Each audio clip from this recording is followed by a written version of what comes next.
자기 확신은 인간이 자신을 신뢰하고 자신의 선택과 행동에 책임을 질 수 있는 내면의 힘이다. 이는 타고난 기질이라기보다 삶을 살아가며 스스로 단단해지는 과정 속에서 형성된다. 자기 확신은 자존감과는 비슷하지만 다르다. 자존감이 자신에 대한 전반적인 가치 판단이라면 자기 확신은 보다 구체적이고 실천적인 믿음에 가깝다.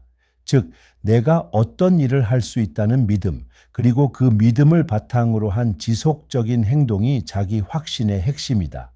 심리학자 앨버트 반두라는 자기 효능감이라는 개념을 통해 자기 확신이 행동의 동기와 지속성에 미치는 영향을 강조했다.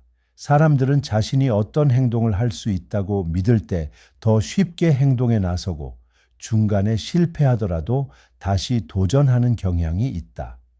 반대로 자기 확신이 부족한 사람은 시도조차 하지 않거나 약간의 좌절에도 쉽게 포기하게 된다.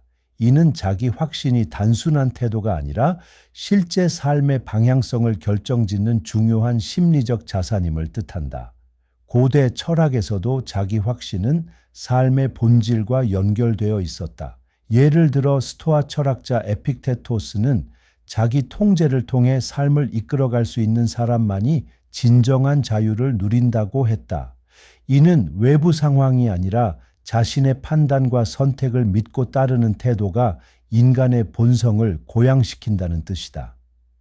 실존주의자 사르트르 또한 인간은 자기 선택에 책임을 져야 하며 그 책임이 곧 존재의 무게라고 강조했다. 자기 확신은 결국 존재에 대한 자각에서 비롯되는 힘이라는 말이다. 자기 확신을 키우는 데에는 몇 가지 중요한 방법이 있다. 첫째, 반복적인 성공 경험이다. 작고 사소한 성공이라도 이를 인식하고 축적하는 습관은 자기 신뢰를 형성하는 데 큰 도움이 된다. 예를 들어 매일 아침 일찍 일어나기, 일주일간 독서 목표 달성하기, 누군가에게 먼저 인사하기와 같은 행동은 실현 가능성과 성취감 측면에서 매우 유익하다. 둘째는 실패에 대한 해석 방식이다. 실패를 단순한 좌절이 아니라 하나의 학습으로 받아들이는 태도가 자기 확신을 약화시키지 않게 만든다. 셋째는 자기 대화의 긍정성이다. 스스로에게 나는 안 될 거야가 아닌 이건 어렵지만 시도해볼 가치가 있어 라고 말하는 습관은 점차 내면의 신념을 바꾸어 간다. 자기 확신이 결핍되었을 때 나타나는 심리적 현상도 주목할 필요가 있다. 대표적인 것이 자기 의심과 회피 성향이다. 이러한 사람들은 새로운 일에 도전하기보다 익숙한 환경에만 머무르며 그 안에서조차 책임을 회피하고 무기력해지기 쉽다. 이는 우울감이나 불안장애로 이어질 수 있으며 심하면 사회적 고립까지도 초래할 수 있다. 자기 확신은 단지 자신감이 아니라 정신 건강과도 밀접하게 연결되어 있다. 자기 확신은 인간관계에서도 결정적인 역할을 한다.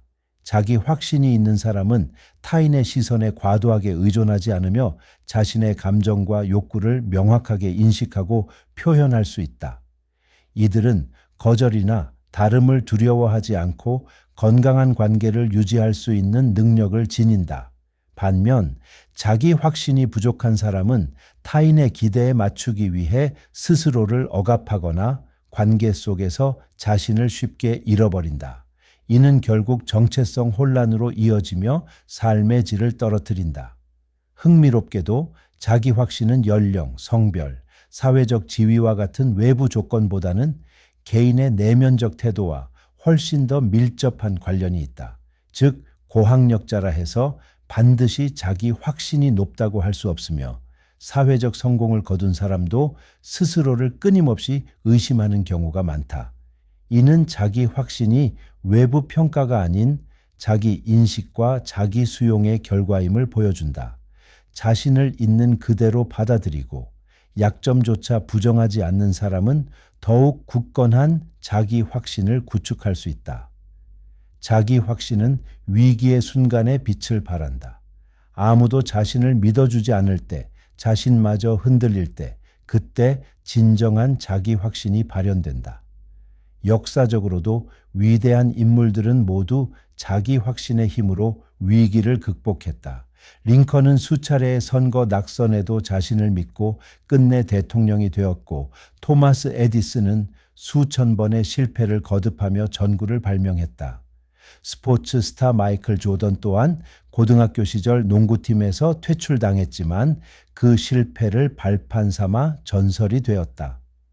그들의 공통점은 될 때까지 해보자는 단순하면서도 확고한 자기 신뢰였다.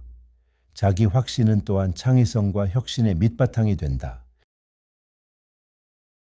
새로운 아이디어나 시도를 하려면 반드시 비판과 회의에 부딪히게 되는데, 이때 자기 확신이 없으면 창의성은 꺾이고 만다. 반면 자기 확신이 강한 사람은 틀릴 수도 있지만 시도해보겠다는 용기를 낸다. 창의성은 자기 확신에서 출발하고 자기 확신은 도전에서 다시 강화된다. 이처럼 두 요소는 선순환의 관계를 형성한다. 예술가, 발명가, 기업가들이 모두 자기 확신이라는 심리적 연료를 통해 창조적 결과물을 만들어내는 것을 보면 그 중요성은 더욱 명확해진다. 더불어 자기 확신은 직장이나 사회생활에서도 큰 역할을 한다. 직장에서의 발표, 프로젝트 리더십, 협상과 같은 상황에서는 자신의 능력에 대한 믿음이 성과에 직접적인 영향을 미친다. 자기 확신이 있는 사람은 문제를 마주했을 때 두려워하지 않고 해법을 찾아내는 데 집중한다. 이는 동료나 상사로부터 신뢰를 얻는 데도 중요한 요인으로 작용한다. 반대로 확신이 없는 사람은 책임을 회피하거나 반복되는 실수를 두려워해 성장의 기회를 놓칠 수 있다. 또 자기 확신은 경력 전환, 창업, 자격증 도전 등 인생의 중요한 변곡점에서 중요한 결단을 가능하게 한다. 자기 확신은 교육에서도 중심적인 요소다. 교사와 부모는 자녀가 스스로를 믿고 도전할 수 있도록 격려하는 환경을 만들어야 한다.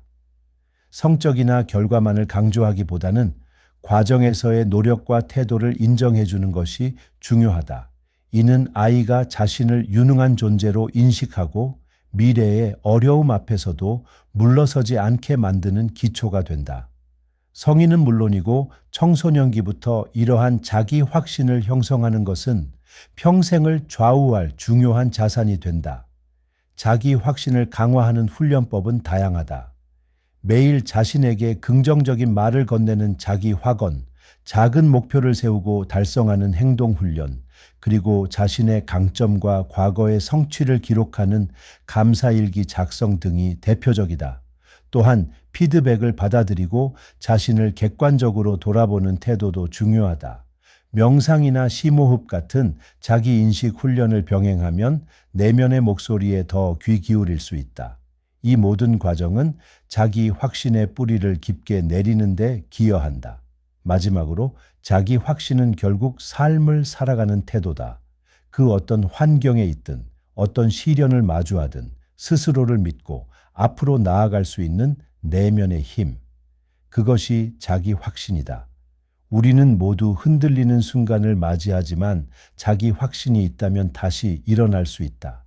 자기 확신은 곧 삶에 대한 믿음이며 그 믿음이야말로 진정한 자유를 주는 열쇠다.